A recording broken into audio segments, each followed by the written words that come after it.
the battlefield, as we know that he was probably inside Syria if it is confirmed. So as a result of that, this is an individual who really shaped the direction of the organization and not just somebody who spoke on its behalf. There is, though, the school of thought that ISIS has been able to generate new leadership. And as we've seen within the organization itself, you know, the original founder of ISIS when it was a young organization, Abu Musab al-Zarqawi, who was killed in a U.S. airstrike, that produced a new generation of leaders within ISIS that we're seeing now that have taken the organization internationally, have made it much more militant, much more potent. You could see the organization develop a new generation of leaders beyond Adnani that could be even more extreme and even more dangerous to the West. Or you could also see a little bit what we saw with Al-Qaeda after the U.S. killed Osama bin Laden. Al-Qaeda Central, the organization in Afghanistan, certainly weakened and has struggled really to replace him. Given the growing structure of the leadership that you were just talking about, are there other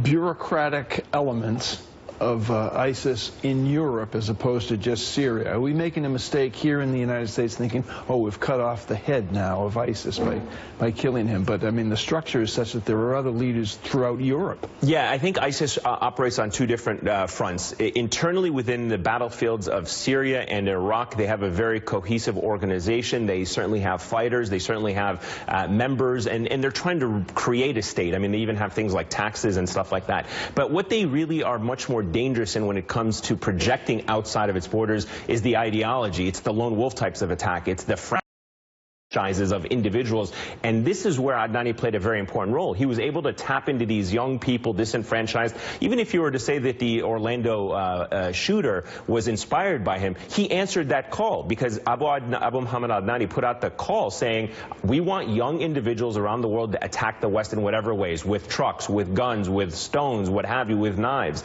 And young individuals were answering that call. So taking him out was extremely important. It's certainly going to weaken the organization in the short term, but it should not be a moment for the U.S. and others to get their foot off the gas or to let their foot off the gas, so to speak. Ayman, before